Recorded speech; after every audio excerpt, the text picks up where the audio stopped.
বাচ্চা হওয়ার পর কিছু মায়েরা না ডিপ্রেশনে চলে যায়। কেন জানেন? তার কারণ তার শ্বশুর বাড়ির কিছু কিছু মানুষ আর কিছু আশেপাশের মানুষগুলো কথাতে তাকেও এত কথা এই কথার চক্করেই তারা ডিপ্রেশনে চলে যায়। এই যে কই কী কী কথা শোনার লাগে, মানে তাকো কাছে এখনকার মায়ের তাকো আছে, তাকো সিজারে বাচ্চা হয়, তাকে হয়েছে হেকালে হয়েছে নর্মালে, তারা মনে করে সিজার মানে কোনো কষ্টই নেই। সিজার আরও কষ্ট নাকি? পেট কাইটে বাচ্চা বার করে, হওয়ার ব্যথা সহ্যই করলা না, তাহলে আর কি ব্যথা সহ্য হইলো? আরে তোমরা জানো না, যাকে সিজার হয় না তা কয়টা পর্দা কাইটা বাচ্চাটারা বের করে, জানো তোমরা? জানো না। গেল এই প্যারা। আর এই যে আরেক জ্বালা, খালি কইব কি আমরা 7-8টা বাচ্চা মানুষ করছি, কোনো মানুষ লাগে নাই, একাই করছি, আমার হুর বাড়িটা কেউ আঙ্গ ধরে নাই।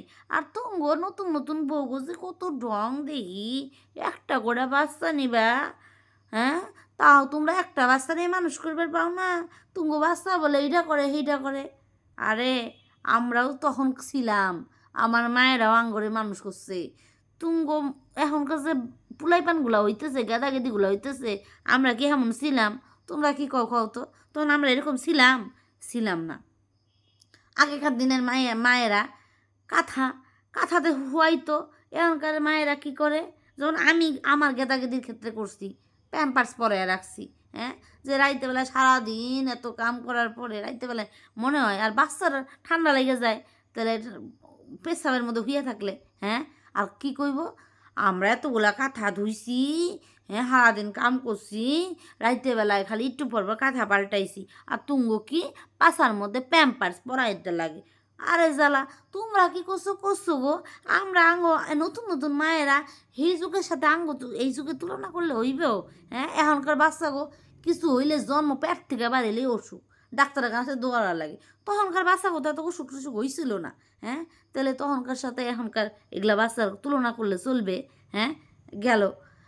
আর এই যে যদি দিনের বেলা একটু হুইলাম গেদাগেদিরে নিয়ে, যে সারাদিন কাম করি, কাম করার পরে সবারই তো মনে হয় যে একটু হুইয়া রেস্ট নেই। উমা তাগো সেটা আমার হাউরি সেটা সহ্য হইব না।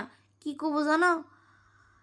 আবার দিনের বেলায় ঘুমান লাগে, কি এমন কাম করে রাইতে বেলায়, দিনের বেলায় আবার ঘুমাইতে লাগে। আর আমরা, আমার শ্বশুর শাশুড়ি, আবার ভাসুর দেওয়ার ননদ, এগুলাকে নিয়ে বসে আমরা একসাথে গল্প করছি, হ্যাঁ, আমরা দিনের বেলায় কোনো দিনও ঘুমাইনি। আরে জ্বালা, তুঙ্গোর সাথে আঙ্গ তুলনা করলে হইব?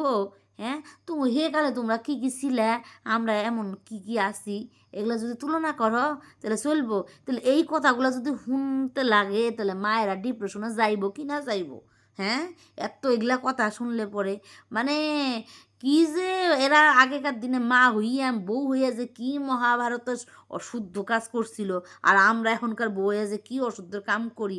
আর একটা কথা তো কইলামই না, কিছু কিছু হাউরিরাও কিন্তু আছে এখনও নাইটি পরে, হ্যাঁ, পরে না।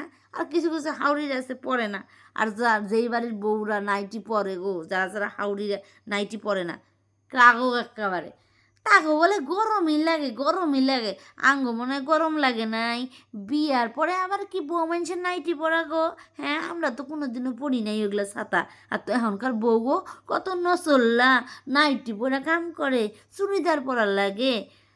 আরে আমি যেগুলা পইরা এখনকার যেটা আমার ভালো লাগবো, আমি তো সেইটাই পরমু, হ্যাঁ।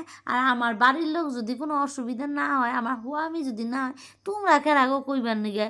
হ্যাঁ, আমি এই জিনিসগুলো বুঝি না। এই নতুন নতুন মা হওয়ার পরে না, এই যে আরেকটা কথা, সাওয়ালের মা, আমি দিলাম বাচ্চা জন্ম, আমি যদি কিছু কবার যাই, আমার হাওড়িয়া কইব, হ্যাঁ, আরে বইকবা না। আরে জ্বালা, শাসনটা পর্যন্ত আমারে করবে দাও না, হ্যাঁ।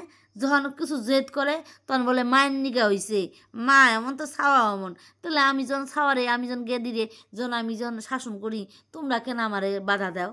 হ্যাঁ, ব্যাগ দোষ হলে মাইয়ের।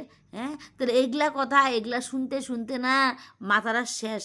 আর আমার মনে হয় আমার মতন মেলা মাও আছে, যে যারা না বাচ্চা হওয়ার পরে না একদম পুরাপুরি ডিপ্রেশনে চলে যায়।